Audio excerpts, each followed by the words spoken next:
Yo, what's going on, y'all? This is Marcus Rosa, aka Mazuma TV, back at y'all with some more boxing talk, man. I hope everybody's having a blessed, beautiful, positive, productive night. I hope you had a great day overall, man. I'm back at y'all with some more boxing talk. We're gonna get into Max Kellerman's statements. You know what I mean? In regards to Oleksandr Usyk and him being an overrated heavyweight. You know what I mean? We're going to get into his thoughts.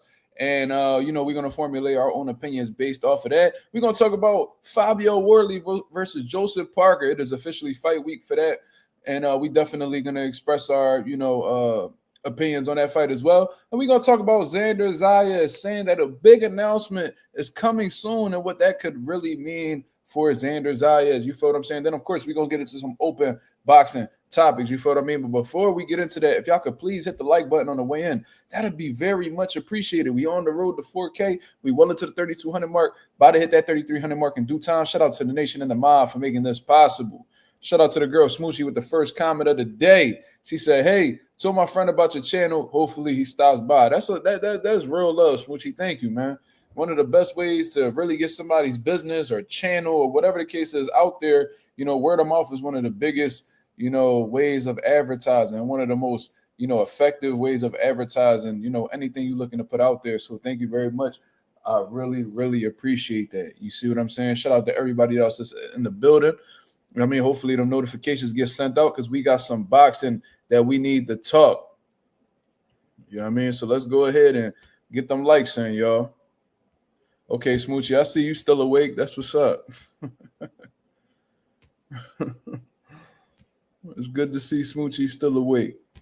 Yeah, I mean, it's usually be her bedtime, but she up and active. But you know what I mean? I can't really complain. I had a good day. You feel what I mean?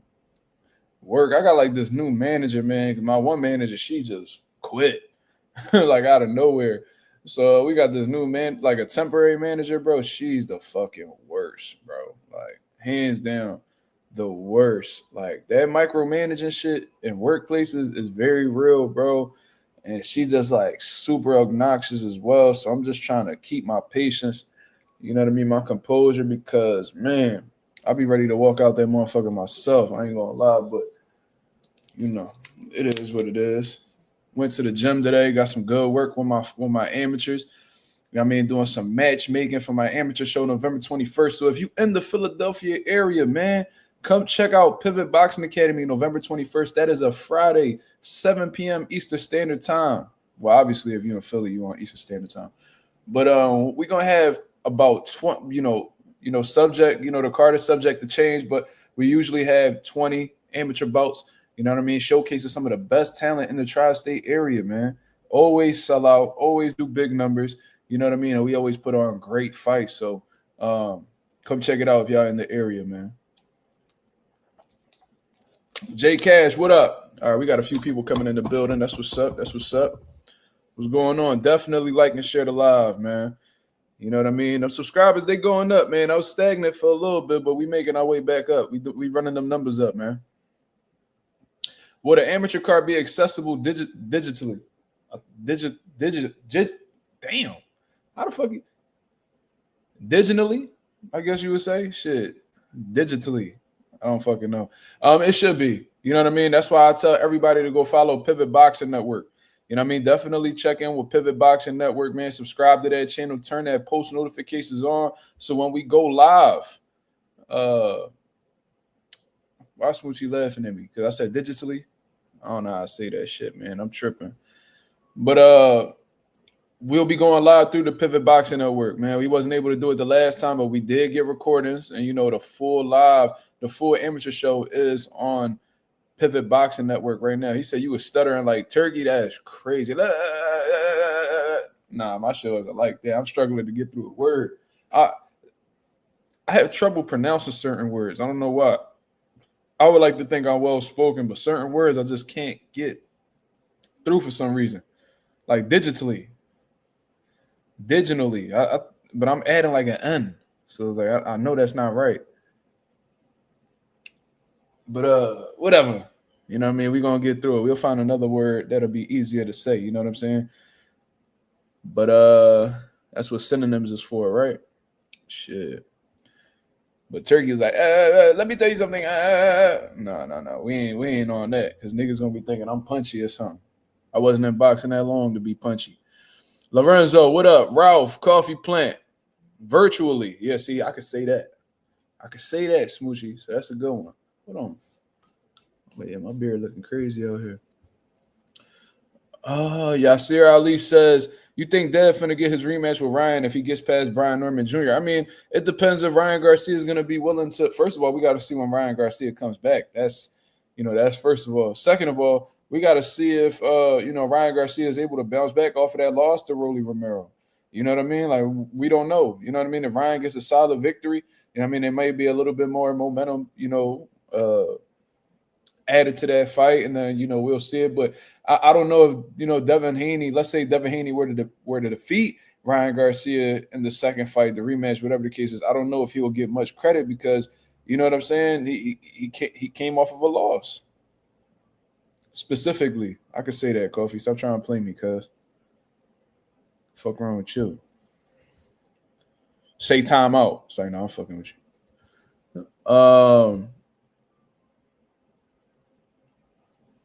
No. We got some things that we need to talk about, y'all. Man, we was asking for Max Kellerman to come back. You know what I mean? We was feeling like somebody in the boxing world was missing, and Max Kellerman, you know what I mean? I put a lot of respect on the man's name. Said he was one of the best commentators in boxing. You know what I mean? Just a real historian, a real hardcore boxing fan. But since he's come back, Turkey Al-Sheikh was able to put some money together to, bring Max Kellerman from out of the, from under his rock and shit. And ever since then, man, he's been having some terrible takes, in my opinion. Now, what am I talking about? Max Kellerman, I feel like ever since, Turkey Al-Sheikh, got him on this show that's, called, I think it's called like Inside the Ring or some shit. And it's backed by, the Ring magazine. I just feel like, Max Kellerman is, putting his businessman hat on. You know what I mean? He's being a company man. He's been saying these outlandish things that just seem to be in favor of the Ring magazine and stuff like that. Like, you could tell that this isn't really Max Kellerman's, point of view. It's pretty much like, yo, we're going to give you this bag. We want you to push these narratives. We want you to, support these points, A, B, and C. You know what I'm saying? Well, no, J.A., we going to talk about it, J.A. We're going to talk about it, brother. We definitely going to talk about it. Just let me, you know what I mean? Let me get through what I got to say. So, Max Kellerman, he been starting with that. He made this terrible point not too long ago that, you know what I mean? If you don't have pretty much like you can have a world title but not be the champion. You know what I mean? Also heard him say, he said no links. What you mean no links? Night Owl? Why would I bring you on here? Who are you? We're going to put subscriber only mode. Let's see if he responds. How about that? Gotta take an ass to get ass. And right now, Bud is taking ass. Yeah, I don't know what the fuck was on Max Kellerman mom. But with them pink people, man, that pause game don't really apply to them. They don't be caring. They gonna say whatever they want to say.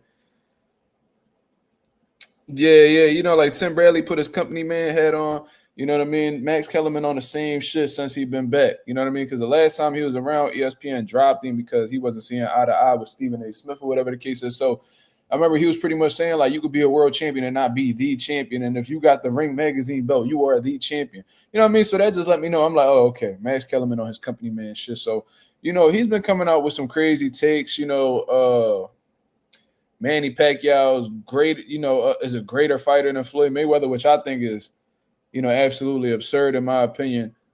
A greater pound for pound fighter. And it's like, bro, I understand, like, because Manny Pacquiao, you know what I mean, won titles in 8 divisions.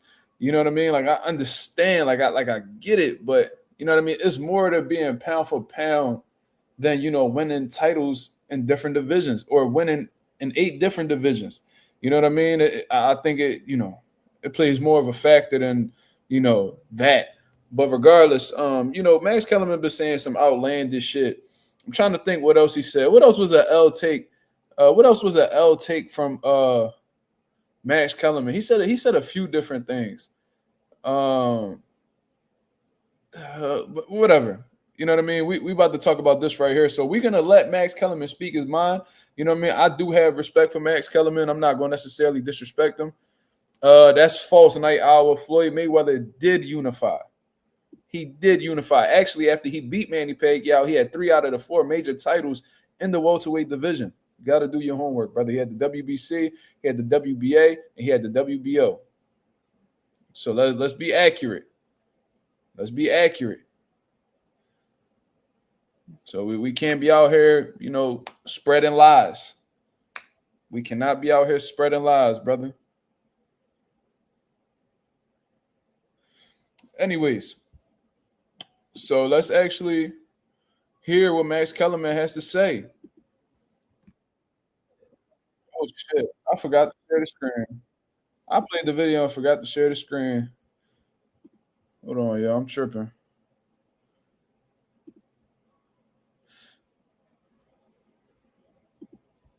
J.A., you gotta be patient, my brother. Be patient. Be patient, bro. Let me get through what I need to get through. You come on. Oh wait, hold up. That's not it. Oh wait, it is. All right, let's hear it. I think that Parker's also one of those guys where, even from Usyk's point of view, Usyk has become overrated as a heavyweight champion historically and underrated as a pound-for-pound guy historically, right? He's one of the greatest pound-for-pound fighters who ever lived. Come on now. But as a heavyweight, the resume, while it's excellent at the top, is a little thin. He hasn't beaten, 10 top heavyweights, right? Something like that. And even for Usyk's place in history, when you look back at the resume, he got Fury twice and he got Joshua twice. Parker will be one of those guys where even if they fight and Usyk wins, and who else did he beat? We bring up Joseph Parker to buttress Anthony Joshua's resume, right? Oh, look, he beat Joseph Parker. When you look at guys like Muhammad Ali, it's not just that he beat Frazier and Foreman and Liston and Norton. He beat Jerry Quarry and Oscar Bonavina and Ron Lyle and Ernie Shavers and Henry Cooper and Doug Jones. He beat so many top fighters. Evander Holyfield, same thing. Not just that he beat Tyson or he fought Lennox Lewis or he beat Riddick Bowe that one time. He fought, Mercer, a million different guys, Michael Dokes and and now I'm forgetting everyone Holyfield fought.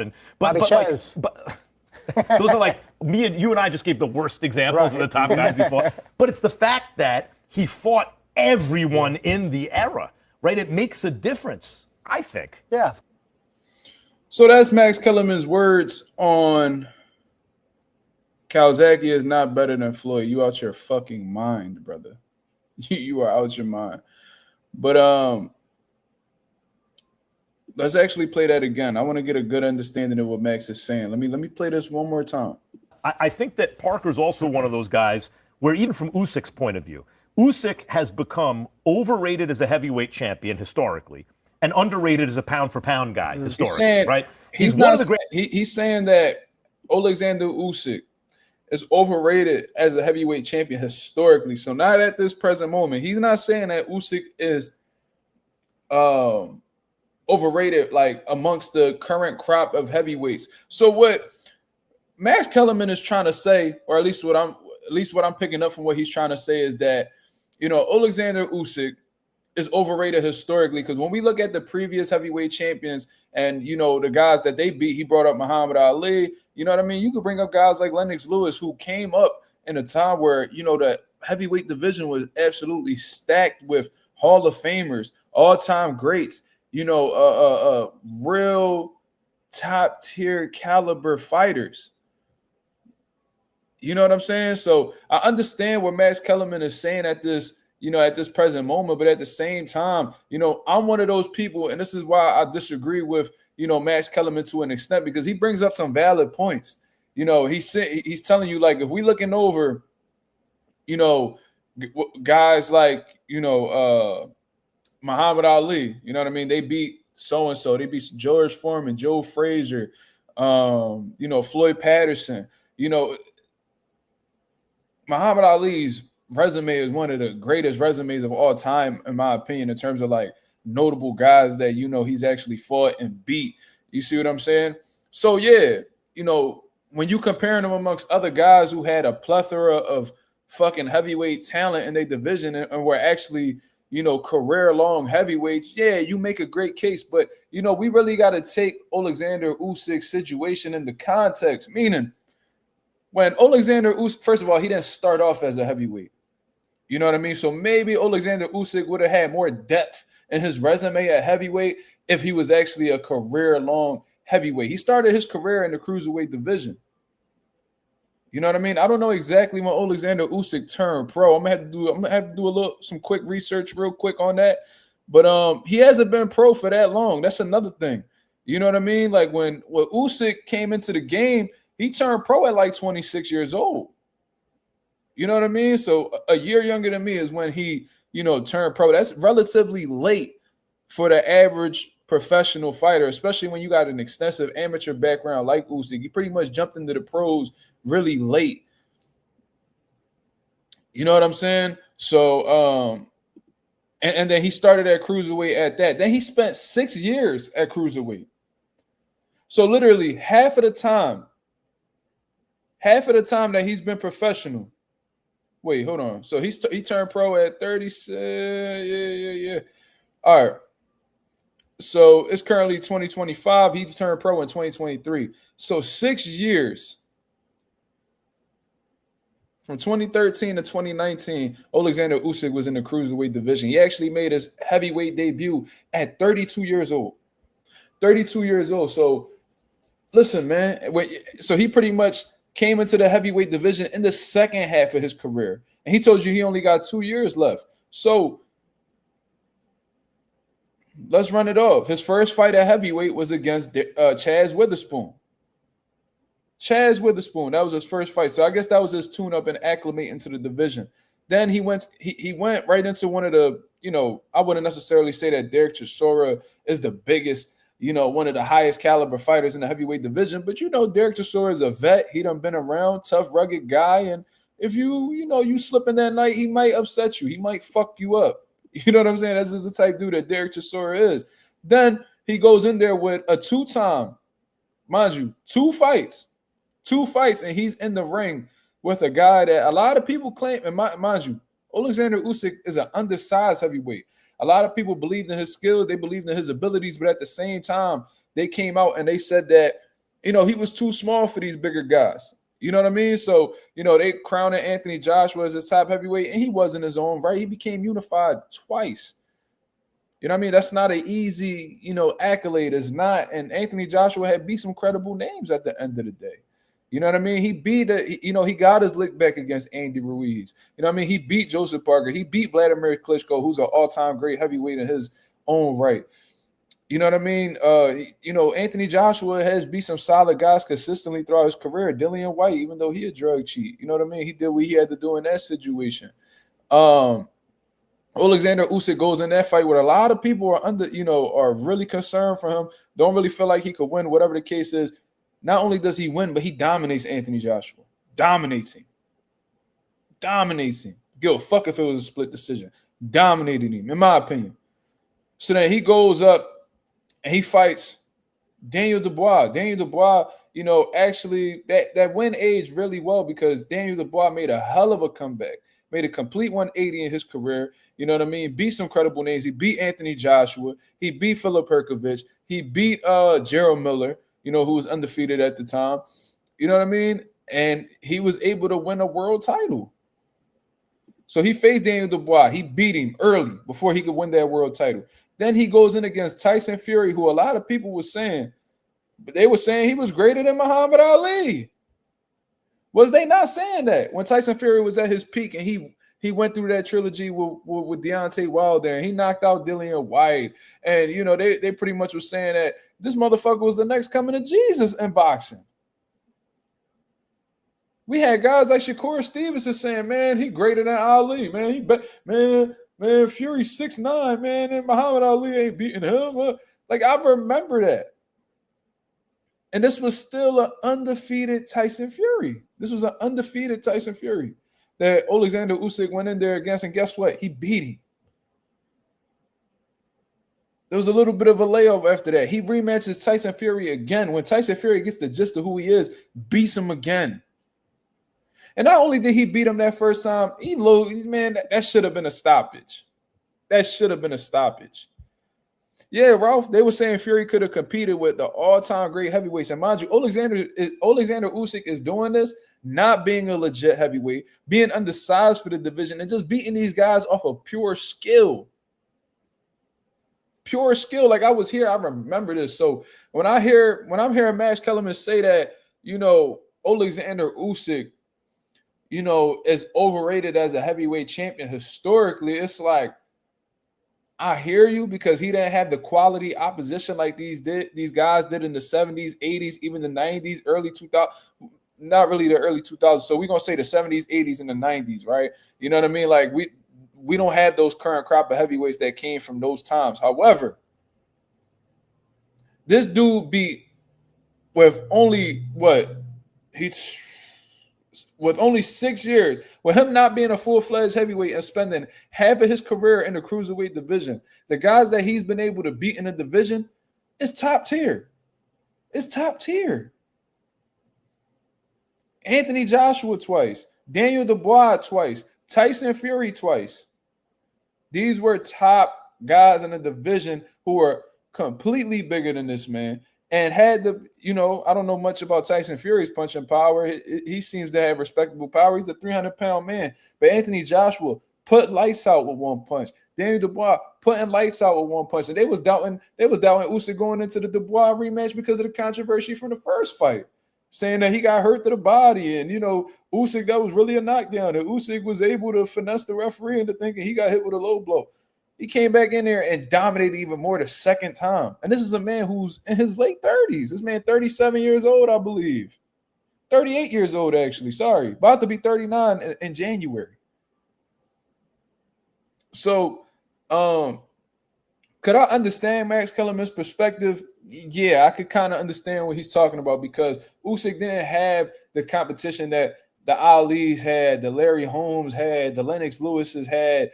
I get it, but at the same time, in this particular situation, considering that there wasn't much quantity in terms of, a lot of stacked talent in the heavyweight division of this era, we're gonna have to pay attention to quality in this one, and just agree that he didn't have the best competition at heavyweight. He didn't come up in the golden era of heavyweights, but he beat the guys that were currently at the top of the division when he faced them. So, yeah. And I like the fact that Max Kellerman acknowledged that he's an underrated pound-for-pound fighter. You know what I mean? So I see where Max Kellerman's coming from. He's not necessarily wrong. It's not really an L take. However, you know what I mean? I think we need to give Oleksandr Usyk a bit more credit at being a heavyweight champion, because he was doubted from the very beginning. Didn't really belong in the weight division, to be honest, and really showing you that size doesn't necessarily matter in the division, because he's beating these guys off of pure skill, IQ. So that's my whole take on that situation, man. Shout out to the 10 people that's in the building, man. Y'all go ahead and hit the likes. Y'all go ahead and hit the likes. Appreciate everybody that's showing love, man. Thank you. So we're going to transition on to the next topic, man. Out of Powell, what's going on, brother? Let me see. The boy Lorenzo said in that run Daniel had after losing to Usyk that first time was strong. Usyk got him out of there in 5 rounds. Right. It made it look easy, too. And this was a confident, dangerous Daniel Dubois who really believed in his abilities. Now, I did hear that Dubois, was making some dumb choices behind the scenes, and he was so sure of himself. I seen he had a party. The motherfucker had a party before his fight with Usyk. It was but we all know that Daniel Dubois ain't the smartest dude in the world. You know what I mean? I think that's pretty clear with how the way he carries himself, how the ways he speaks. The motherfucker airhead. You feel me? So I'm not necessarily surprised that he make dumb choices. He come across as a dumb person that got some heavy ass hands. But Yeah, man. So I actually want to transition to this next conversation, man. Shout out to Max Kellerman. You know what I mean? He been saying some crazy shit lately, but that wasn't necessarily a bad take. You feel me? Wasn't the best take, but it wasn't, the worst one neither. You feel what I'm saying? So let's transition on to the next conversation, man. Y'all laughing at me, huh? Y'all laughing at me? I know Daniel Dubois ain't smart. It is what it is. Ain't no disrespect towards him, but it is what it is. I can't really say too much. But anyways, let's talk about the Fabio Wardley versus Joseph Parker fight that is coming up this week, man. This is a fight that, in my opinion, in the States hasn't really been promoted too well, but I think it's a quality fight, man. We got Fabio Wardley, who, in my opinion, isn't the most skilled guy, but definitely has some devastating power, in my opinion. You know what I mean? Very dangerous. Going up against Joseph Parker, who, in my opinion, is the most worthy person, the most worthy contender at this point. At this current climate of the heavyweight division, I genuinely feel like there's nobody that's more worthy of a shot at undisputed than Joseph Parker. And like I said, Joseph Parker could have easily avoided this fight and, just waited and crossed his fingers on a Oleksandr Usyk opportunity. But nonetheless, he's going into a dangerous fight against a guy who, in my opinion, he's the more intelligent fighter and a better overall fighter. But at the same time, Fabio could really, bail himself out with his power. Yasser Ali says, what do you think is the most underrated part of Parker's boxing abilities? He could box really well, but what really stands out to me about Joseph Parker is his resiliency. You know what I mean? His mental. I'm gonna say his mental fortitude. So that's not necessarily his boxing abilities, but at the same time, you need to have a sound mind in order to thrive, as a boxer. And we seen him take bad losses. You know what I mean? We seen the fight with Joe Joyce and shit like that. But I also seen that Julie Zhang fight. You know what I mean? And I love the fact that Joseph Parker, believed in his game plan. Believed in his coaches, and he stuck by the plan throughout the course of the fight. Because there are people that will stick to a plan until they get hit, then they abandon the game plan and go for broke, and then they end up fucking themselves over. I seen Joseph Parker get dropped multiple times by Julie Zhang, but continue boxing out he should. And as a result of that, was able to pull off the victory. So I feel like that's a very rare quality because, y'all hear that cliche Mike Tyson quote, everybody got a plan so they got hit. Joseph Parker is the exception because he got hit and still stuck to his plan. You know what I mean? There's not many people who there's not many people like Joseph Parker who, could be in danger and still remain and still have a level of calmness to him. There's people that panic when that pressure on him. We done seen it happen. Trust me. So that's what really stands out to me about Joseph Parker is really his resiliency, to be honest with you, because, and I think Zhang was accustomed to this. Whenever he hit people and hurt them, they was looking for a way out or they found a way out. Joseph Parker was showing you like, bro, that was a good shot. You put me down. You a strong motherfucker, but let me show you what boxing is. You know what I mean? And he did his thing. Yasser Ali, is pointing out his counter punching ability, and that definitely is that's definitely a good quality of his. We seen him laying some good counters in the past, and he definitely knows how to box. Like you're not beating dudes like Andy Ruiz. You're not beating guys like Julie Zhang without having the ability to box. You feel what I'm saying? So Joseph Parker, good skills in my opinion. I don't know if that's going to be able to translate well into the Oleksandr Usyk fight. Like I don't know. I don't think that's going to really work out for him. I think he's going to have to switch some things up, in my opinion, if he's capable. But I just don't see him playing chess with Usyk and coming out on top. That's just my opinion. But what really stands out to me about Joseph Parker more than anything is his mental. Do I think Usyk stops him?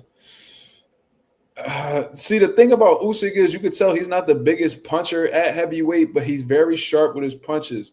Sometimes he throws them on angles that these fighters can't see and wobbles them as a result of that. Also, his hand speed is pretty good for a heavyweight, probably because he came into the division, as a smaller man. But maybe if he punches it, I mean, he could definitely catch Joseph Parker with he has superb timing. Oleksandr Usyk does, and he could definitely catch Joseph Parker lacking with a shot and definitely hurt him. Oleksandr Usyk has damn near hurt everybody he done been in the ring with at heavyweight. Let's just keep it 1,000. You know what I mean? I seen him hurt Anthony Joshua. I seen him hurt Tyson Fury. I seen him knock out Daniel Dubois twice. I seen him hurt Derek Chisora. I seen him stop Chaz Witherspoon. So it's like, Chaz Witherspoon ain't the biggest, guy at fucking heavyweight, the most quality guy. But what I'm trying to say is, Oleksandr Usyk may not be the hardest punch. I seen him have Dave Allen on Queer Street in that sparring session. Y'all remember that? That was a ugly stoppage in sparring. Usyk may not be the hardest puncher, but his punches are sharp, and you don't really see them. He sets them up really well, which is just as dangerous. And I say this all the time. That's just as dangerous as a motherfucker who got heavy hands. Allen was out on his feet, man, and I was really appreciative because I see a lot of people like overkill and sparring, and I've never been a fan of that. The fact that Usyk actually let him rock, after the fact, was very commendable. Very respectable move on Usyk's part because he could have packed him. Just keep it real. Like I seen that shit happen in Philly so many times, where motherfuckers that had somebody hurt and sparring, mind you, this don't count. Motherfuckers is trying to get better, and I seen them get put out when they could have easily just let him slide. I seen it happen. Go to sleep, pouring water on his face. I seen all of that. You say you saw slippage from Usyk in his last fight against Dubois. Well, listen, man. Oleksandr Usyk, 38 years old, bro, and he got a shit ton of amateur fights. Like, yeah, of course that's gonna catch up to you. I would be suspicious if you was performing at, 38 the same way you was performing at 28. That'd be suspicious to me. You know what I'm saying? So, of course. But the fact that, Oleksandr Usyk showed you slippage in his fight and is still light years ahead of everybody else who's in the division, in my opinion, that's very fucking impressive. You know what I'm saying? So, yeah, Usyk could definitely stop Joseph Parker. I mean, he done hurt everybody else he done been in the ring with. We've seen Joseph Parker get stopped before, so why isn't it possible that Usyk could stop him? Yeah, I believe he can, especially if he punches in combinations how he usually does, and throwing punches from different angles. Yeah, he could definitely do that. He probably could sneak a shot in there that Joseph Parker don't see, and he could probably get him up out of there as a result of that. Because one thing about Usyk that a lot of people don't take into consideration either is he's a quality finisher. Not the best finisher. Like I don't know if he's like a Terrence Crawford, at 147 level finisher or anything like that. But one thing I can say is that, he knows how to get the job done. I've seen him do it before. My boy Ralph in the building. He said, living a good lifestyle outside of boxing helps you still be somewhat good even as you're slipping. I agree. I think your lifestyle definitely plays a part in your longevity in the sport of boxing. Speaking of that, Nonito Donaire will be on the channel soon, man. I spoke to Rachel briefly today. So I'm waiting for her to respond. I'm looking to see what day and time would be best for that occasion, man. I'm really well prepared for this Nonito Donaire interview. I've been working, silently behind the scenes, just trying to make sure that this is the best interview possible. I want to make this special for y'all because there are people who are big Nonito Donaire fans on here. So I'm really looking forward to that, man. And I'm definitely going to ask them questions, for my guys that are, amateur professional fighters, because we got amateurs and pros, aspiring amateurs, aspiring pros that, want to learn these keys to, longevity. Because not a lot of fighters, last that long in the sport. We know that it's a lot of wear and tear on the body. It's very brutal, and one fight could change the whole course of your career. Nonito Donaire has been able to, thrive in boxing for many years. And I'm sure a lot of people would like to know how. So, we definitely going to have those conversations, man. I'm excited. I'm going to have a fucking legend on the channel, bro. It's lit. And this might be like the first legend that I bring on the channel. Is it? Like the first living legend on my channel. Bo Mac gonna go down as a legend for sure. Bill Haney, he gonna go down as a legend. I think Nonito Donaire gonna be like the first ballot Hall of Famer. that I'm gonna have on the channel for sure. Coffee Plant said, "What did I miss?" No, I was just speaking about how this Nonito Donaire interview is coming very soon, so I'm really, really excited about that. I'm really looking forward to that. That's all. Nothing crazy. But let's transition on to the next topic, man. Wait, I actually wanted to share this right here. I want to hear what Chris Arreola. I like the fact that they bring Chris Arreola on inside the ring. You know what I mean? Because Chris Arreola, he don't care, bro. He speak his mind. Um, you said T.O. Senior. I had T.O. Senior on, bro. He a legend. Coffee been fishing for a timeout, bro. You wildin'. The only cokehead that we call a legend around this motherfucker is Oscar De La Hoya. First of all. But I want to hear what Chris Arreola got to say about this, man. I like his personality. You know what I mean? He blunt. He don't sugarcoat nothing. And he don't mind letting a motherfucking curse word fly while he talking his talk, too. So let's hear what Chris Arreola got to say. Isn't that what we have here? Even if Wardley hurts him, how can he start exchanging with him? He better finish him. If he hurts him, he better finish him because, like you said, Parker does have that muscle memory that he could easily just counter punch and catch a punch and give it right back to him. So, as I said, like Fabio, once he drops him, he has to jump on him, but he better do it smartly. Yeah. Well, he got a lot of. Isn't that what we have here? Even if Wardley hurts him, how can he start exchanging with him? He better. Chris Arreola keeping that shit a buck, man. I think that's I think that's it's simple, but I think that he makes a good point. You know what I mean? With like people just said in the chat with Joseph Parker's counterpunching ability, as long as you are a sharp counterpuncher and you have somewhat of your wits about yourself, you will be dangerous throughout a fight. You know what I mean? Even if you're moving off of like pure instincts, like Tim Bradley was in the Provodnikov fight, if you are an excellent counterpuncher, there's never not a time in the fight where you're not dangerous. You know what I mean? Because with all of this training that they do, with all of this, with the muscle memory that they create from constantly, going over their counter punches and stuff like that, off of instincts alone, they could probably catch and shoot, while they hurt and catch you with a big shot. And, in the heavyweight division, all of these motherfuckers punching hard for real. So, yeah, Fabio Wardley is definitely going to have his hands full with this fight, in my opinion, unless he absolutely sparks Joseph Parker. I think that this will be a tough fight for him. Even unless he just gets Joseph Parker completely out on his feet, whatever the case is. As long as I believe Joseph Parker is not hurt and not getting hit with those big shots, I think Fabio Wardley's in a lot of trouble. And even if you get Joseph Parker in trouble, you still gotta have a method to your approach, because if you come in recklessly, you might end up being the one on the canvas. It's really that simple. Like, I seen Martin Bacoli hurt Joseph Parker right before Joseph Parker stopped him. And I think Joseph Parker even admitted it. He was like, he rocked me. I think he rocked him with like an uppercut or some shit. And when, Bacoli came in all reckless, hit him right on top of the forehead. He did a little chicken dance. He went down. You know what I mean? And he, Martin Bacoli, he hasn't really bounced back since then. Motherfucker wearing all Gucci outfits down to the socks and shit, opening up, hospitals and malls, and, he doing all this other shit. He got his own security team and all that. You know what I mean? So, I don't know. Bacoli ain't really been the same since Parker got to him. You know what I mean? So, we'll see. Dangerous fight for Parker, but I'm pulling for Parker. I mean, me too, Ghost. I ain't gonna lie. I'm really rooting for Joseph Parker because, first of all, he didn't have to take this fight. The fact that he's willing to take this fight goes to show how confident he is in his abilities.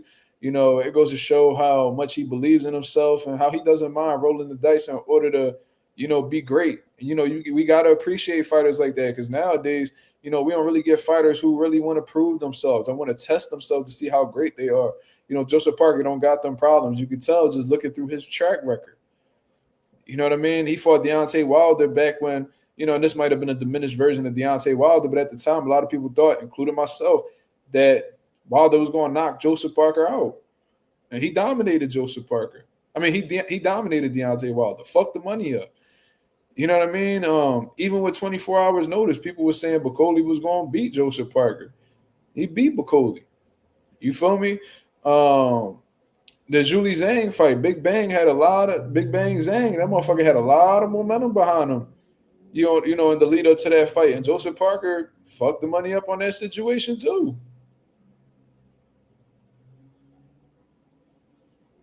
So, I think at this point right now, even without a Fabio Wardley fight, I think Joseph Parker is, very deserving of a shot at undisputed. Going up against Oleksandr Usyk. I don't think there's anybody now who's more worthy than Joseph Parker right now. That's just my opinion. You know what I'm saying? So I'm rooting for him to get that because I want him to go up against, Usyk. Even if I don't think he beats Usyk, I still think he's deserving of the opportunity. And just based off of what he's been doing, I don't really see anybody else who's more worthy of the opportunity than Parker right now. So really rooting for him to defeat Fabio Wardley. But guess what? If Fabio Wardley beats Joseph Parker, then he should be the next one in line for undisputed. Even if, outside of the Joseph Parker, he doesn't have any real big notable names on his, record. He beat the man who was the top contender at heavyweight. So go ahead and give Fabio Wardley that opportunity, man. It is what it is. Slime said Parker going to stop Wardley. That'd be impressive.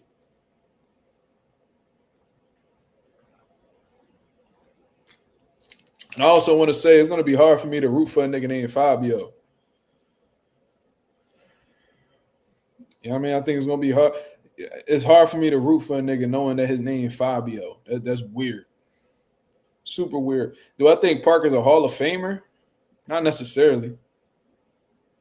I don't think he's really, like Joseph Parker, he's been relevant. Cabello, I think Cabello is behind Usyk in terms of, who's like I seen Cabello, he beat Frank Sanchez, you know what I mean? He beat Zhang, you know what I mean? Like I seen Cabello, he got some good wins and he's very dangerous. And on some real shit, I don't know, Joseph Parker beats Cabello.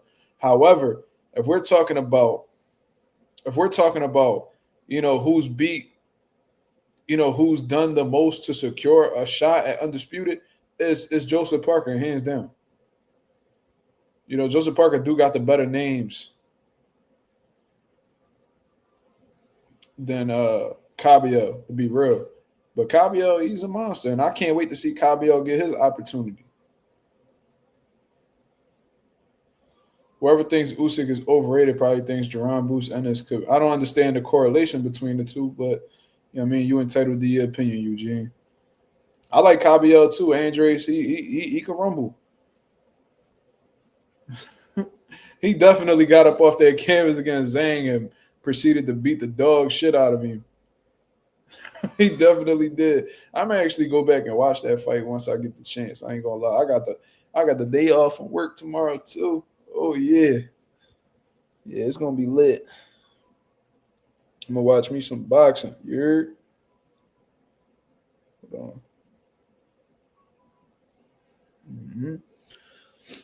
But let's actually go into this next topic, man. I don't know if my boy Ghost 787 is in the building, but we about to talk about his favorite fighter. We're gonna talk about his favorite fighter, man. My boy Xander Zayas is in the motherfucking building, man. The WBO super welterweight champion of the world. You know what I'm saying? He coming out, he talking his shit. You know what I mean? Xander Zayas has been looking to, get some big fights going since becoming world champion at 154 pounds. Even prior to that, he was trying to lock in fights with Virgil Ortiz, Sebastian Fedor. He wasn't able to get neither one of those fights, for whatever reason. You know what I mean? Only the people that's behind the scenes knows exactly what transpired to those fights not happening. However, he was able to defeat Jorge Garcia Perez and, en route to becoming a WBO super welterweight champion of the world. And, there's some plans. Xander Zayas has been making some crazy moves, man, signing with Bad Bunny's management team. I seen him doing celebrity basketball games. Like, he really out here promoting himself. So salute to Xander Zayas for really getting his name out there. You know what I mean? Being a champion in an action-packed division, probably the most lit division in boxing. There's been rumors as to who Xander Zayas is going to fight. You know what I mean? At first, they were saying Giovanni Santella. It seems like that went to the wayside. Now, it seems like the biggest name that's been attached to Xander Zayas' name in terms of making a fight happen is, Abbas Barahu, who's currently the WBA champion, who was elevated to the WBA super welterweight champion of the world after upsetting and defeating Yoenis Tellez, who had the regular title at the time. You feel what I mean? So I was looking, just scrolling through social media, you know what I'm saying? And I seen that Xander Zayas had actually put out a post on his story. And I can't bring it up on my laptop for some reason, man, but I'll just show you guys straight off of the phone what he's saying. And, he posted pictures with his family and stuff like that. But this is what he put right here, man. Xander Zayas is back in the gym. Hold on, let me share this. He's back in the gym. He got his wraps on. Probably looked like he just got started working out or just finished his workout. He says, big news coming soon. Now, what could that possibly mean for Xander Zayas? That could mean a multitude of things. That could mean that it's a fight announcement, a possible endorsement, Top Rank signing this network deal. That could mean so many things. And I'm not going to jump out the window and assume what that necessarily means, but we could definitely speculate just for the sake of boxing content as to what this means. The optimistic side of me wants me to believe that, Xander Zayas is getting in pre-camp right now because he was able to solidify a unification fight with Abbas Barahu. I think that'll be a huge fight. If he's able to get that fight before, Jaron Ennis or Jamel Charlo or anybody else is able to jump on that fight, much kudos to him. His team did what they needed to do in order to, get a big fight under their belt. You know what I'm saying? And to keep it real, Xander Zayas, let's say he fights Abbas Barahu and he wins that WBA title. With him being the WBO and WBA super welterweight champion of the world, that'll put Xander Zayas in a very prestigious position where he could ultimately call himself the man of the division and really start calling the fucking shots. You know what I'm saying? Because, I know nowadays it's cool to try to diminish titles and act like they don't matter and all this shit, not recognizing them out of nowhere since Sergey Alashik them been putting his name in the sport. But, world titles really make these fighters, man. They really make these fighters. Now, of course, they could build themselves to a level where they don't necessarily need a title in order to, sell fights. However, that jewelry is very important for these fighters and their legacy. You know what I'm saying? So if Xander Zayas is able to get two out of the 4 major titles in the 154-pound division and one of the most stacked divisions in boxing, that's a huge statement. You know what I'm saying? That's a huge statement, and that'll definitely put Xander Zayas' stock through the motherfucking roof, bro. Regardless of whether you feel like Abbas Barahu is a quality champion or not in the division, if you're able to secure them belts, if you're able to secure a majority of the belts in the division, they got to put respect on your name. They got to put respect on your name. Slav says, I think Jamel's still the final boss at 54. I mean, I hear what you're saying because he was the last one to become undisputed in the division. You know what I mean? He was the last one to ultimately conquer the division. But at the same time, motherfuckers got to move on, bro. It's not like we can't keep calling this nigga the man forever. It's like Jamel Charlo's sitting around. The motherfucker ain't fight since 2023. We about to be in the 2026. Still no fight announcement. Still nothing. Jamel Charlo was just on live the other day saying a whole lot of nothing, calling himself Kobe Bryant. The motherfucker couldn't stay still. He talking about how, he'll fight. He want all the smoke, but then he not taking fights unless it makes sense. And when people get to talking like that, bro, it's like you acting like you in a power position when the world done forgot about you, dog. Just like I said with Danny Garcia yesterday, y'all motherfuckers y'all. Keith Thurman had the same problem. Y'all being active for all these years. The boxing world continues turning. The boxing fans end up developing interest in other fighters, and then you come back around like, did you miss me? And it's like, nigga, we learned how to move without you. That's like the ex that texts you 6 years later after y'all broke up and be like, you still got feelings for me? No, nigga, I done had a fucking whole bunch of shit. Nigga, I done forgot all about you. I done forgot all about you. You're no longer relevant. Life goes on. You feel what I'm saying? So, Jamel Charlo was the last one to conquer the 154-pound weight class. But at the same time, it's like, come on, dog. You ain't been around in this long, and you ain't been around in this long, and you still want motherfuckers to bow down to you and respect. It's not how that shit go. If a fucking drug pen, who done ran all these blocks in Philly, go to jail for 20 years and come back out, you think that and that drug pen come out and start telling them corners how he the man, you think them niggas gonna respect them? Nah, nigga, you ain't been around, nigga. You gotta earn your stripes, cuz. You feel me? Niggas ain't just gonna bow down as soon as you come out of jail. This is a whole new era out here. It's a whole new wave, cuz you either gotta take this shit back over or you gotta fall back. So I said Jamel could literally step in the gym right now and take all them belts back. That's what I mean when I said that. No one holding a belt right now could beat him. I mean, you don't know that. You don't know that. You don't know that. Inactivity, a motherfucker. We seen what inactivity done did to some of these guys. We got to see how Jamel Charlo come back after moving up 2 weight classes.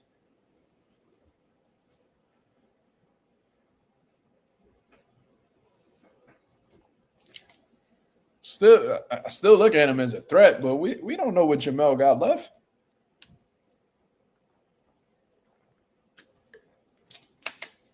And if that was the case, then why Jamel not jumping back? Why Jamel not, getting back in the mix and trying to get a fight with one of these champions? I'm hearing he over here trying to fight Errol, who hasn't even had a fight at 54 yet, who's been inactive since Crawford whooped that ass.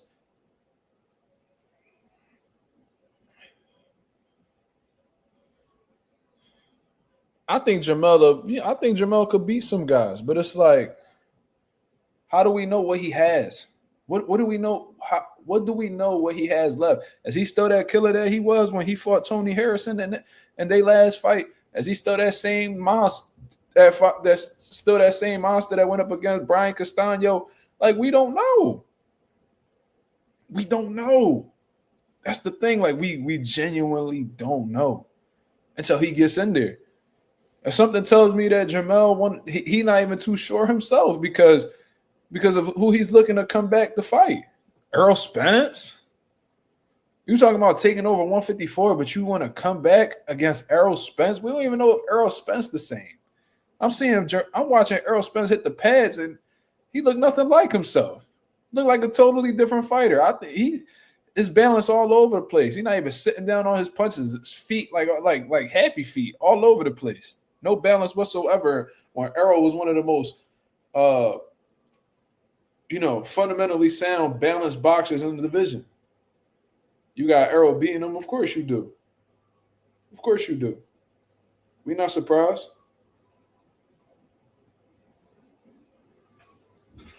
Errol could fight Bud tomorrow, and Slime gonna pick he gonna pick Errol. It is what it is. You root for your people. These guys just don't love boxing anymore. I think that Errol is prioritizing his health. And I think he's seeing what happened to fighters when, they took damage and, made a quick turnaround and shit like that. I think he learned it from like the Sugar Ray Leonards where, they stay in the gym, you know what I mean, take care of themselves. But they do long layoffs. Like Sugar Ray Leonard had a few long layoffs and came back and was able to thrive. And for real, when you look at all the old legends, Sugar Ray Leonard looked like he's the most preserved one. Like, no disrespect. Look at Tommy Hearns. Marvin Hagler, he passed away. Rest in peace to Marvin Hagler. He was pretty well reserved. That's because he retired immediately after that Sugar Ray Leonard fight.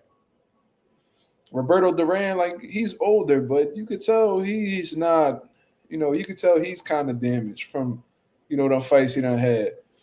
Wilfred Benitez, like I said, he's in a nursing home in Chicago somewhere. And from what I heard, I don't know if it's true, so don't, hold me to it, but I heard he can't see, can't communicate properly. I think his sister taking care of him or some shit. I think those long layoffs really helped Sugar Ray Leonard. You feel what I mean? Father Time obviously caught up to him in the Hector Camacho fights and shit like that, but I think that time off really helped Sugar Ray Leonard. 'Cause I think if he would have had some quick turnarounds, we probably, Sugar Ray Leonard probably wouldn't be doing as well as he's doing right now. Hearn's good too. No, he not. No disrespect, but he's not. Tommy Hearns, I don't know if you've seen any interviews from him lately, but he's not all the way there, brother. He's not.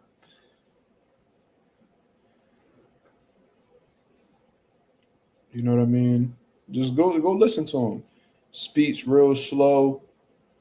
You know what I mean? And it was crazy is a lot of those dudes who suffer from like, CTE, whatever you want to call it, brain damage, they all even walk the same. Like they I don't know, bro. It's like they damn near like zombies in a way. And it's sad to see, bro. Like, have y'all really heard like Fernando Vargas talk? Look how he talked when he was younger and now listen to him now. Look at Shane Mosley. Shane Mosley done aged like 30 years in 10. Like, Shane Mosley look like he aged 30 years in 10 years, bro. Like, this boxing shit crazy. Slime says, I'm surprised UFC niggas ain't get cooked like boxers get. No BS. Well, they do shorter rounds. They do shorter rounds. The referees stop the fight a lot earlier, and they get stopped in a multitude of ways. They don't always go out with punches. A lot of them UFC fighters don't really know how to sit down on their punches, period. There's you could get submitted. You know what I mean? You could be grounded. Like they stop these fights early all the time. So it's like you said I did a vid on Shane Mosley and somebody called him punch drunk. Hey, bro. I hate to say that Hearns had hip surgery. Yeah, I seen that. But Tommy Hearns not in the best of health. You know what I mean? You can see it. It's sad, but it's true. Somebody called him punch drunk. Yeah, I mean Shane looked like he going through it, bro. Or he's going through like the beginning stages of that. No fights was wild. Pride, yeah, I seen that. But them UFC dudes, they don't take as much punishment as boxers do. That's why boxing has more casualties than MMA. Like with the UFC, with MMA is like punches ain't the only way to go. You know what I mean? You could do some grappling, wrestling. Like I said, you could be submitted. There's so many different ways that the fight could go. With boxing, is literally fist the head, hands the face, bro. And UFC, I think championship fights are like 5-minute rounds, so 25 minutes. Boxing is 36 minutes. That's 11 more minutes. 11 more minutes of punishment. Have you ever fought for 11 minutes straight or fought 11 minutes period? That shit feel like forever, especially if you ain't accustomed to it. Now imagine getting hit in your head consistently for that amount of time. And you have 30, 40, 50 fights.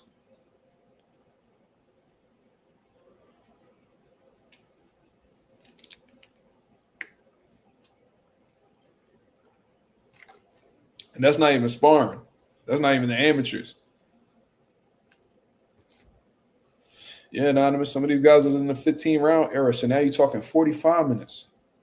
15 times 3, that's 45. 45 minutes, close to an hour of taking punishment. James Toney, yeah. James Toney was known for his, his Philly shell, his shoulder roll, whatever the case is. But James Toney also didn't like the run. James Toney didn't like to hit the bag. He said the bag don't hit back. So he literally sparred every day. He sparred every fucking day. And James Toney got a little less than 100 fights that he retired. And James Toney got hit in the back of the head a lot because of his level changing when in the Philly show. You know what I mean? And James Toney always had a funny way of speaking, but it's definitely slurred. Like he get upset when people call him punch drunk, and it's like, bro, you can't tell me that you aren't like your brain ain't feeling the effects from boxing. You can't. Holyfield got punch drunk early. I met Holyfield, man, and it's sad. You know what I mean? It's sad. I met him back when he was promoting. He had Real Deal Promotions, and they did a couple fights in Philly. I met Holyfield. I told y'all about it. And at that time, you couldn't really see the effects. He was actually well put together, but now you could definitely see it. You can see it, and it's unfortunate. You know what I mean? And I hope that doesn't happen to any of our other legends, man. I'm very grateful that Roy Jones is still well spoken. Mike Tyson, Lennox Lewis, Andre Ward, Tim Bradley went through that devastating fight with Provodnikov that really derailed his career. But I'm glad Tim Bradley's still talking well. Floyd, Oscar De La Hoya, Bernard long-winded as a motherfucker, so he ain't punch drunk.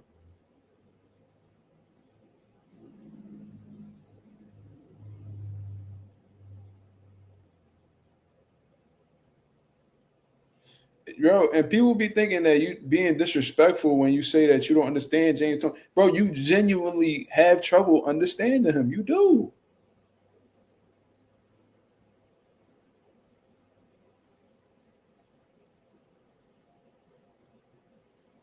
You surprised Pacquiao ain't been punch drunk? Well, Pacquiao ain't really get his ass whooped. Like, he done been sparked. But, that severe brain damage shit don't really come from being sparked. It's constantly getting a hit in the head over and over and over again. And with Manny's athleticism and his, unorthodox, unpredictable timing, he was hard to counter. So Manny Pacquiao got hit, but he didn't really take punishment. He didn't really get his ass beat. You feel what I'm saying? So I can see why Pacquiao ain't really, ain't really feeling no effects. Gamboa might suffer that way too. Gamboa done took some punishment, man. He did. I hope that's not the case though. And that's another thing. Like you could take very little punishment in boxing and still feel the effects. Everybody's tolerance to damage is different.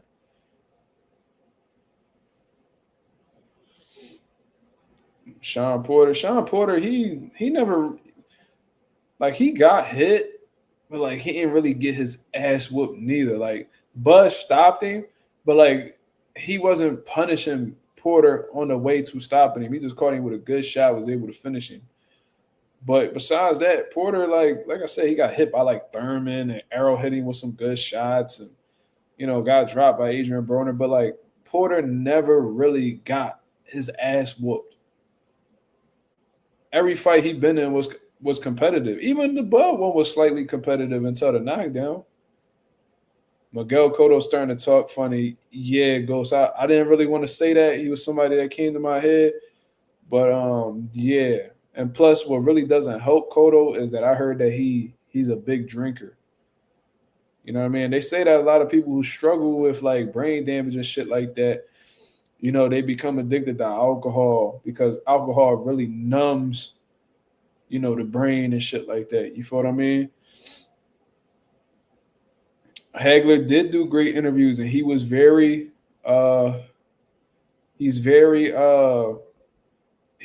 clear, very clear-minded.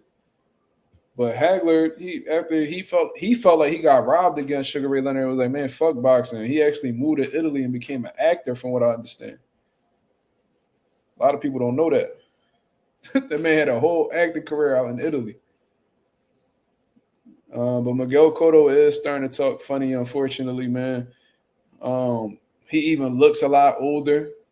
They say liquor does age you significantly. But, Cotto took some damage, man. That first Margarito fight was damaging. That Manny Pacquiao fight was damaging. He even took some nasty. He took some punishment against Floyd too. You know what I mean? He got caught with some big shots from Zab Judah. Like Cotto definitely took his licks, bro. Like he did. He definitely did. And those type of fights could really damage you. Cotto chin was kind of shaky. He would get rocked a bit even in earlier fights. Yeah. Yeah. I recall them Jones. What was that dude name? Yeah, Cotto got cooked bad by Pac. He did.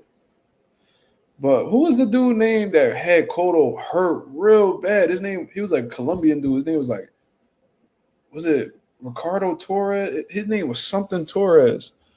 Cotto was he was out on his feet every time that dude hit him. I don't know how he got past that. I ain't even gonna lie to you. Yeah, his name was Ricardo Torres, bro. This motherfucker his record was stupid too. He was 28-0. I wonder how many knockouts he had. Bro, he had Cotto out every time he hit Cotto. Let me see. He had knockout after knockout after knockout, bro. So he had 1, 2, 3, 4, 5, 6, 7, 8. Hold on. 1, 2, 3, 4, 5, 6, 7, 8, 9, 10, 11, 12, 13, 14, 15, 16, 17, 18, 19, 20, 21, 22, 23, 24, 25, 26. That nigga was 28-0 with 26 knockouts, bro. Every time he fucking hit Cotto looked like he was going to go to sleep. I don't know how the fuck that motherfucker got through that storm. Cotto just started ripping his body, bro. Wang. I'm like, damn. That nigga, man, Cotto packed him up. Cotto packed him up like in the mid rounds. Cotto was a dog, bro. Cotto was a dog. I wasn't the biggest fan of him. But Cotto was a dog. Even when you watch Cotto first fight with Margarito, the fact that he kept fighting through that shit, bro, like Margarito had to break him. He had to beat him into submission because that shit was getting ugly. And Cotto kept fighting. I was like, yo, to take that type of ass whooping, you gotta be a dog.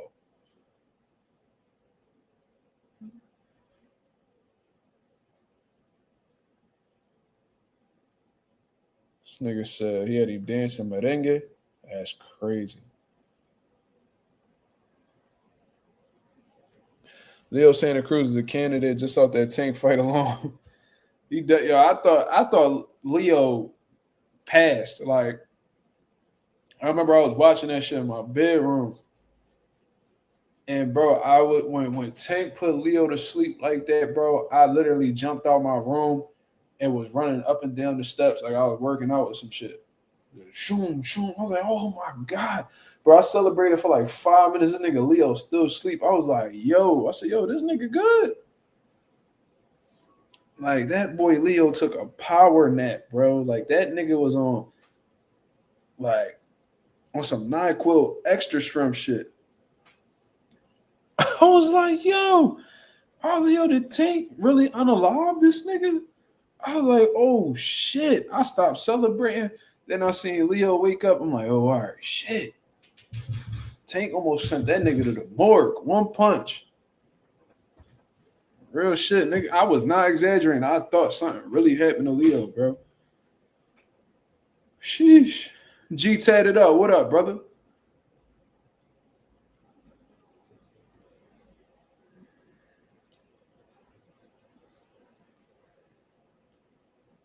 That shit was bad, bro. Had him like he was off the Eddie. Yo. I took one edible. I was like, yo, never again. I slept for 24 hours, bro. That never happened to me in my life. Yeah, Manny went to sleep. The way that he fell face first like that, nigga hands was tucked in underneath his stomach. I'm like, yo, this nigga really out. forehead hit that canvas hard as shit. Oh man, I was celebrating though, because I was, bro, at that time I was a mega Floyd fan, and I hated Pacquiao, hated him, and I happened to be a big Marquez fan too. So I was the only one in that house because everybody loved Pacquiao, really because they hated Floyd. But yo, everybody in that house, yo, Puerto Ricans, they loved Pacquiao, bro, fucking loved Pacquiao. And I was the only one rooting for the Mexican, man. Shout out to my Mexicans out there, bro. Y'all be claiming I hate Mexicans. Bro, 2 out of my 3 favorite fighters in boxing today, Mexican, bro. I always loved Mexican fighters. Now, I know Mexicans don't really love Puerto Rican fighters, but I love Mexican fighters, bro. They gangsters.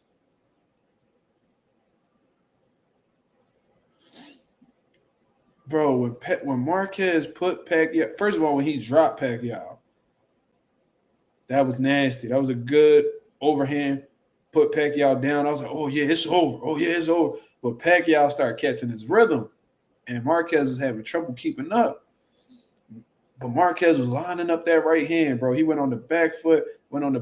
He was waiting for Pacquiao to come in. As soon as Pacquiao came in, the fucking right, it was Manny Pacquiao coming forward with the right hand, meeting him there. That's what made it so devastating. He ran right into the punch.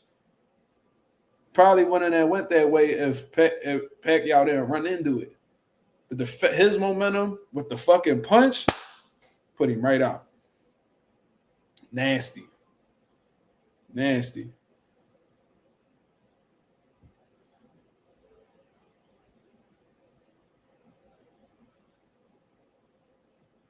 I haven't been able to watch the Grand Prix at boxing. I haven't been able to watch it. I've been seeing little clips and stuff.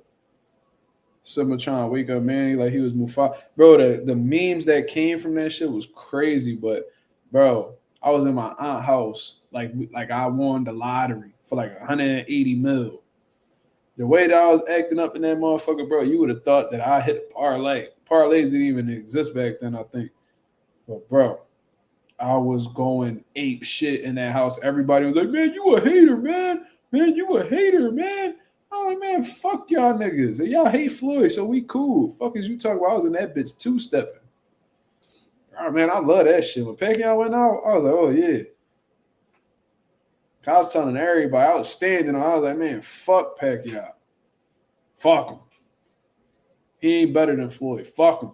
Oh, he gonna beat Floyd. I'm like, yeah. All right, better be worried about Marquez. Marquez went and lined his ass up.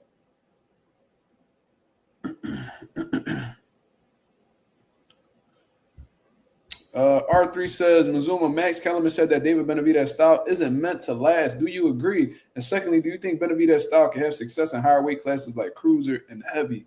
Great question, R3. I'm going to answer the first one first. I think that there's this misconception that David Benavidez gets hit a lot or whatever the case is, when that's not necessarily true. Like, name a fight where Benavidez took a lot of punishment. Now, in the Morrell fight, he got rocked a couple times, but for the most part, I wouldn't necessarily say that he took damage. Is it the most technical defense ever? No, but Benavidez has a way of, not getting hit. You know what I mean? With his height and his reach, you know what I mean? It's not necessarily the most, technical thing to do, but he'll pull straight back and get out of range against a lot of guys. And I also think that Benavidez is one of those guys where his offense is his defense. A lot of people aren't really punching with Benavidez when he's letting those combinations up, mostly because for the most part, they have trouble, with his hand speed and his fluidity. I don't necessarily believe that Benavidez has this style where he's not going to last long. It's like, I think that's absolutely ridiculous, to be honest with you. Now, if you're talking about somebody like a Subriel Matias, who I believe has, whenever he decides to, I think he actually has some pretty sound defense. Hot take, but, I've also heard guys like Andre Ward echo the same sentiments, so I know I ain't tripping. But guys like Subriel Matias who, get hit with some clean shots just about every fight, that would make more sense. But Benavidez, he don't really take punishment like that. He don't. So I don't even understand where Max Kellerman is coming from with that. Now, the second question, do you think Benavidez' style can have success in higher weight classes like cruiser and heavy? it depends on how the way his body, how he's able to really, if he's able to get in shape in those weight divisions. Because sometimes, I understand that David Benavidez is a big boy, but he's looked fat in like 175 and shit like that. But he's shown to be in pretty good shape. But also at 175, Benavidez's power hasn't really translated yet. So I don't, with me not knowing how in shape he's going to be at cruiser and heavy, because that'll be closer to his fight weight, to his walk around weight, to be honest. So, it depends it really depends on if he can get in shape in that weight division, and if he can have some type of respectable power in those weight classes. Now, what could give him success in them higher weight classes is this combination punching, his volume, his hand speed. You know what I'm saying? Because, the higher you go up, the harder these guys are punching. But at the same time, they're not throwing as many punches. Their punches aren't as fast. You know what I mean? There's not many people in the cruiser or heavyweight division right now that have faster hands than David Benavidez. So that might be able to help him. But at the same time, we got to see if he's in shape at those weight classes and how his punching power translates in those weight classes.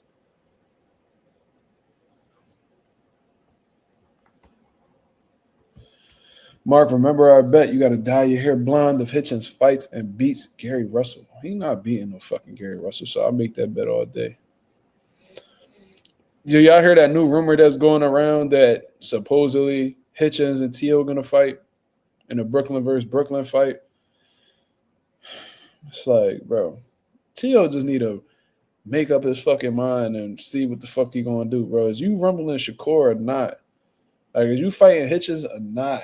Like, who? Like, you saying you fighting a black fighter? Which one you fighting, nigga? Like, the fuck is, like, what is going on?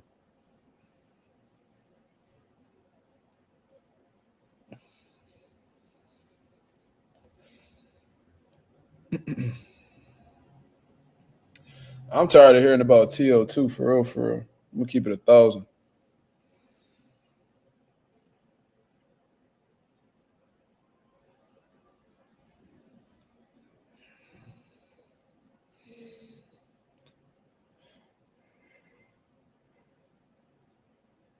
Benavidez got dropped by Ronald Gavril and proceeded to fuck him up.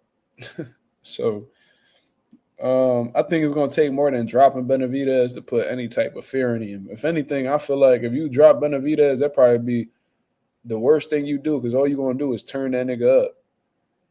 Like, there's fighters that become demons after you drop them. Tito Trinidad was one of them dudes. And Marcos Maidana was one of them dudes too.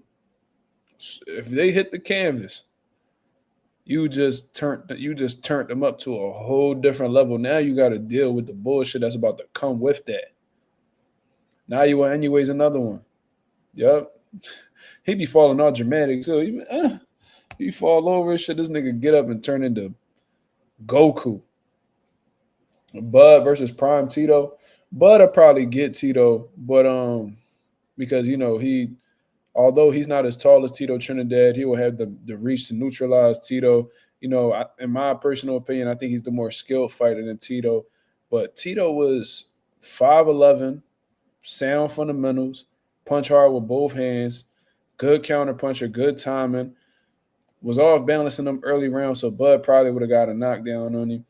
But Bud would have had to been on point. He would have had to fight a disciplined fight, bro, for 12 rounds. Because if not, Tito catching one of them big shots, like I've seen lesser guys hurt Bud. So Tito definitely has like a chance at winning the fight. But I do think Bud is more well rounded, better like outboxer. I think he'll outbox Tito. But Tito was a dog, bro, and you got to fight him for 12 rounds. Thoughts on Abdullah Mason in the next couple years, Yasir? He looks like the goods, man. He looks very talented, very, very promising contender right now, who's about to fight for his first world title against Sam Noakes. I think he's gonna have a great performance. how the way I see it, that man's hungry, training in his basement. And he's working. Abdullah Mason has good hand speed, good combination punches, good reflexes, good timing. And he's an accurate puncher as well. I think that's what's really going to hurt Sam Noakes. I think Sam Noakes is going to be looking to close the gap. I think Abdullah Mason is going to keep a sharp jab in front of Sam Noakes. I think he's going to punch, through his guard. I think he's going to punch around his guard. I see him stepping around Sam Noakes, just making him pick his feet up. I see Abdullah Mason putting on a sensational performance against Sam Noakes. I think he's going to stop Sam Noakes in like 9 or 10. I'm going to keep it 1,000. I think Sam Noakes gets broken up, bruised, bloodied. I think he gets stopped. But if Abdullah Mason isn't able to keep that, that range with Sam Noakes, and he allows Sam Noakes to make this an inside fight, shit might get ugly for Abdullah because Sam Noakes is very, very heavy-handed. You know what I'm saying? So, yeah. I think if Abdullah Mason becomes world champion and Top Rank, keeps giving him the right fights to grow, he could be a top pound-for-pound rated fighter. And there's some good fights that could marinate in the meantime while, Abdullah Mason's becoming world champion. That Floyd Schofield fight is going to be around. Possible Keyshawn Davis fight. We got Andy Cruz, Shakur still around.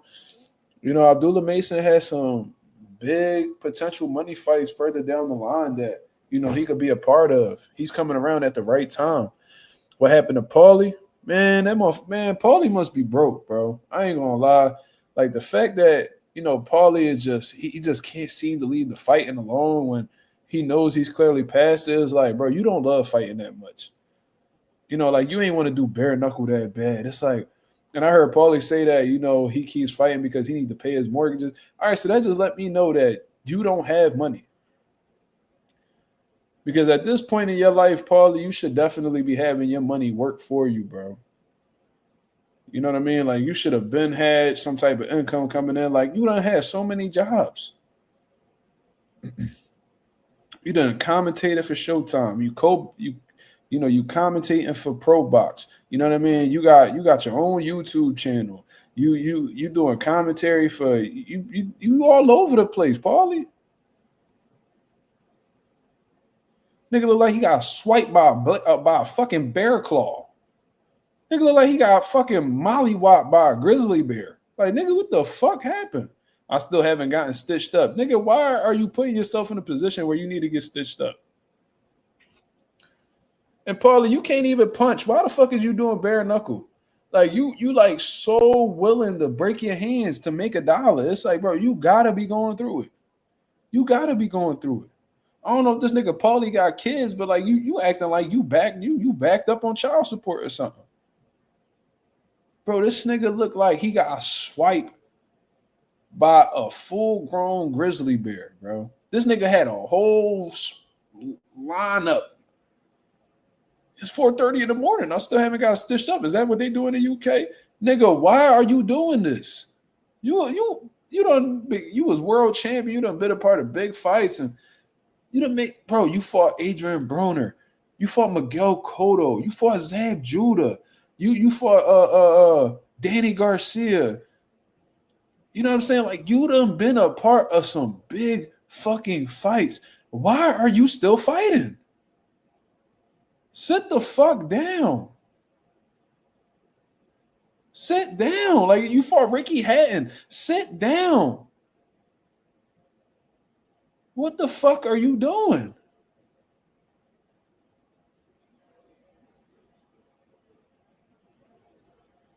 Bella, I'm not joking. Go look at Paulie Malignaggi. Go look at the recent news with Paulie. He just did a bare knuckle fight. Why? Nigga got scratched by Wolverine. Look like he got backhanded by like Edward Scissorhands or some shit. Like what the fuck is we doing out here?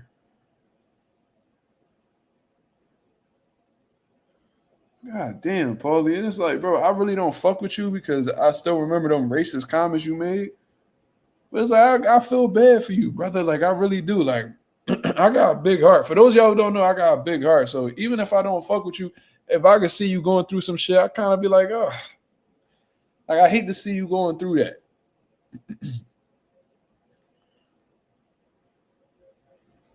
Terrence Smith says, Mazuma probably been a fan of bare knuckle. There's videos of him at events and facing off with people years ago. I mean, look, he should have just stood a fan, Terrence. Just because you a fan don't mean you need to do the shit. Like, I'm a fan of MMA to an extent. You ain't gonna see me doing that shit. I was a state champion wrestler. I boxed. I did all of that. You will never see me in an octagon.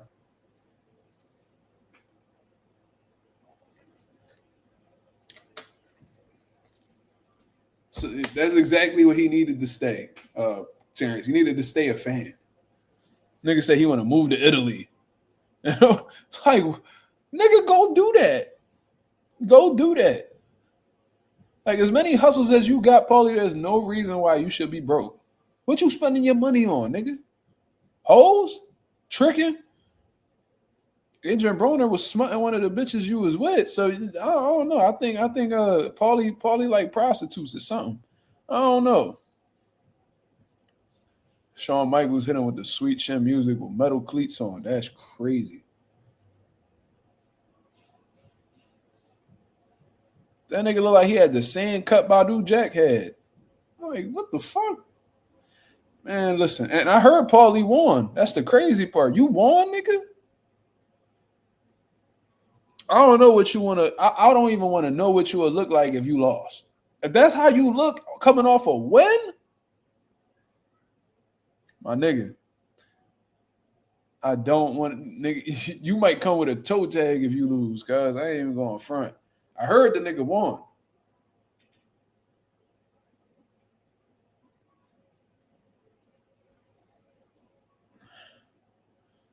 Mastermind, what up? He got scratched. He got scratched up by a bobcat. That's crazy. A mountain lion look like he just look like my cat Simba hit that nigga. Fuck that nigga up.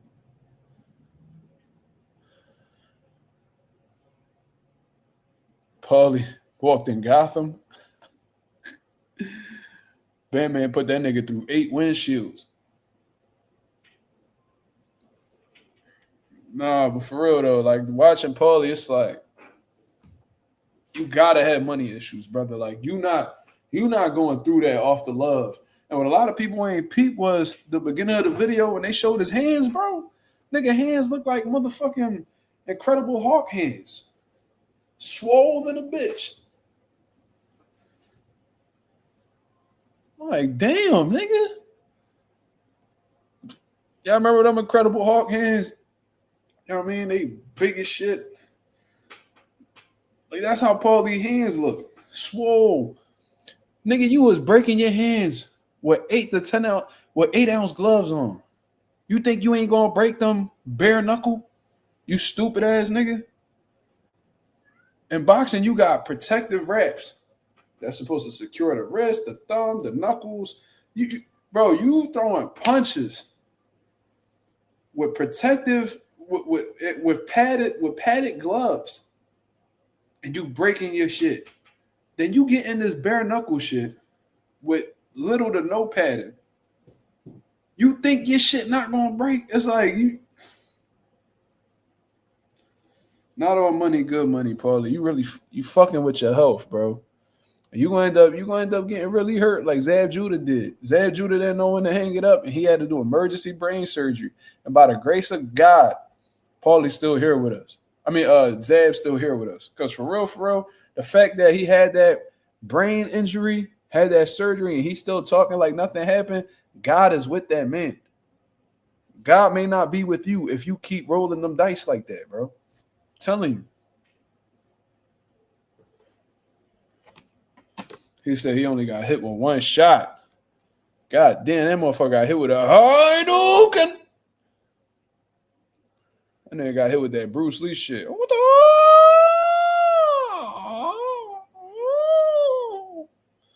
Nigga got hit with one of them last Dragon Jones. Split your shit to the white meat, nigga. That was one punch. Shit, I don't want to know what the fuck he do with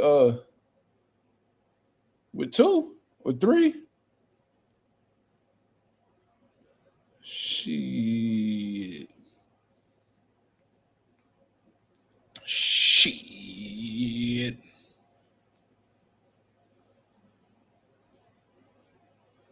Bare Knuckle must be paying 100 mil or something. They not. They not. Trust me, they not.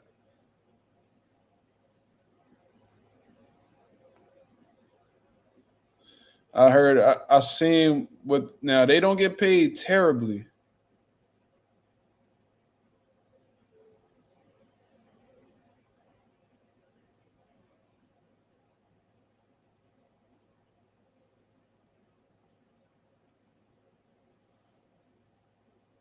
They don't pay terribly because I've seen people try out and all that shit, and I heard what was, the trials was a lot of, one of the trials was in Philly, the bare knuckle shit. I was hearing about pro fighters going to bare knuckle, and I was hearing like they pays and shit like that. It ain't terrible, but it's like I don't think it's worth what they putting out there though, because like.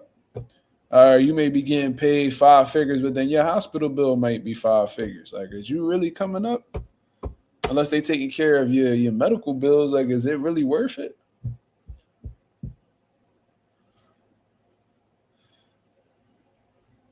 I don't know, Bella. I don't know if the promoter's covering the hospital bill. That's a good question. I doubt it.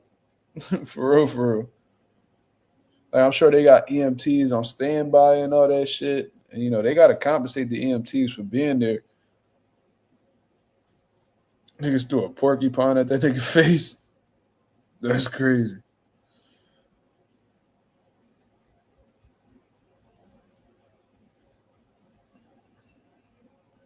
I don't think promoters really. I think the athletic commission is supposed to take care of that. I don't know. Because, like, if the athletic commission is approving it, they pretty much accepting, responsibility for what may happen. I don't know. That's a good question. I doubt the promoters, if the promoters had to deal with them hospital bills, they probably wouldn't even be invested in the sport. They probably wouldn't even dare try it. For real, for real. But we got any last questions before I get up out of here, y'all? This was a great conversation today, man. Shout out to the chat, bro. Shout out to the chat. Let me see how many likes we got, y'all. Let me see where the likes is at. We got 18 likes. Let's get the likes up, y'all.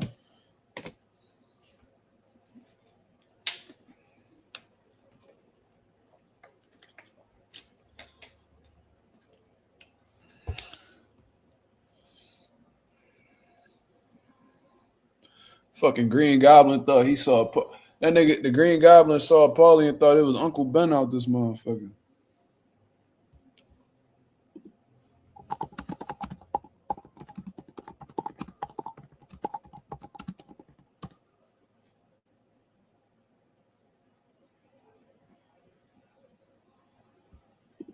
Did that nigga like Uncle Ben?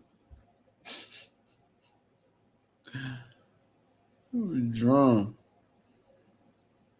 UFC doesn't even pay Spencer Fisher medicals, and he has horrible dementia. I don't even know who that is, but salute to that brother.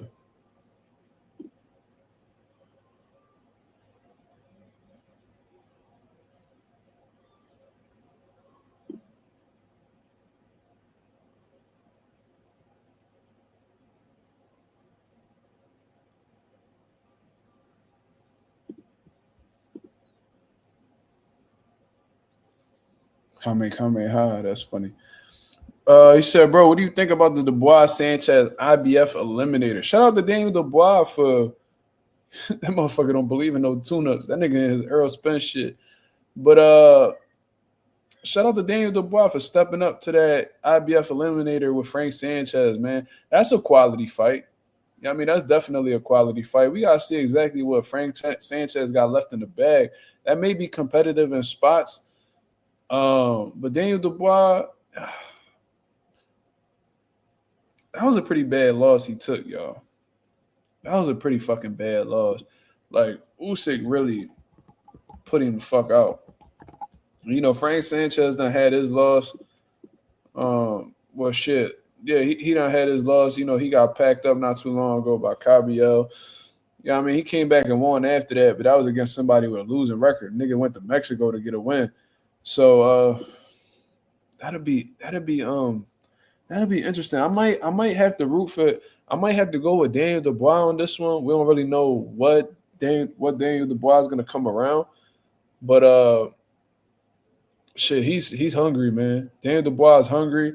You know, he wants to continuously fight the top competition, and we still gotta put some respect on his name, man, because he done faced multiple losses at this point in his career, and he's still finding ways. Like, you know, I had my criticisms about Daniel Dubois when he lost to Joe Joyce because I felt like he quit. You know what I mean? I thought Joe Joyce beat him into submission. He didn't want to fight no more. Then, you know, he lost to, you know, Oleksandr Usyk in the first fight. And I was like, oh, yeah, this dude got quit in him. And then he made a complete 180. Made a complete 180 and start showing grit, start showing heart, determination. You know, he lost to Usyk again. So it's like, all right, you know what I mean? How you going to take this loss against Usyk? Are you going to be questioning your chin? Are you going to be, are you going to be gun shy now? You know, we don't really know what we're going to expect from Daniel Dubois, but, you know, I'm under the assumption that, you know, Daniel Dubois still has something left in the tank. You know, Frank Sanchez, you know, he has skills. You know what I mean? He really impressed me with the F.A. Ajagba fight, but that was a while back, man. You know what I mean? That was a while back. You know, he racked off a few wins after that, but since Cabriel, like, his momentum, you know, basically died down, to be real. So it's like, I don't know, man. I don't know. I'm gonna pick Dubois in this one. I'm gonna definitely pick Dubois on this one. But I'll tell you what, if Frank Sanchez defeats Daniel Dubois, that could put him in heavyweight contention.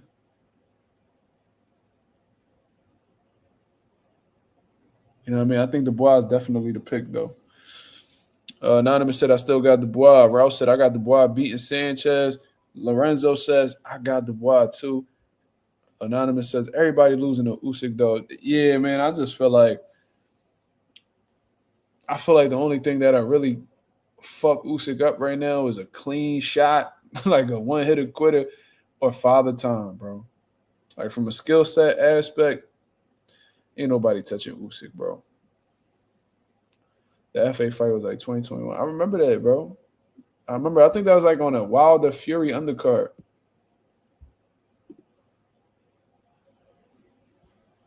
I remember that because I was like, oh, shit, we got PBC and Top Rank going against each other. Yo, this shit fire. But, yeah, that was my favorite performance from Frank Sanchez. I like that F.A. Ajagba fight. I think he took the, you know, Ajagba's O.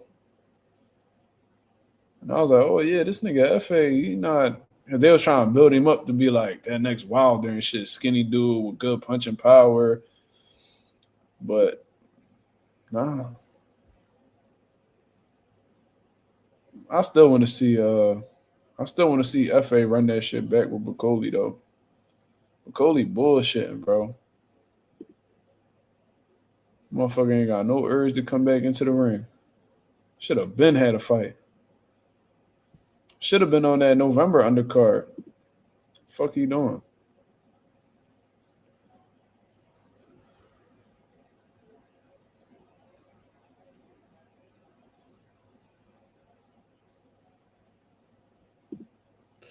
Bad Boom Balloon says Bacoli is a boogeyman, but homeboy need a lock in. I couldn't believe how he looked. Thought it was Rick Ross in there. I mean, that was embarrassing, bro. But I guess Bacoli satisfied, bro. You know what I mean? He got a couple of dollars. He invested in his country out in the Congo, and you know what I mean? That's probably all he was in boxing for. You know, if your sole mission is to make money in the sport, that's what got you, you know, working so hard. Once you get it, it's like, all right, what I'm here for.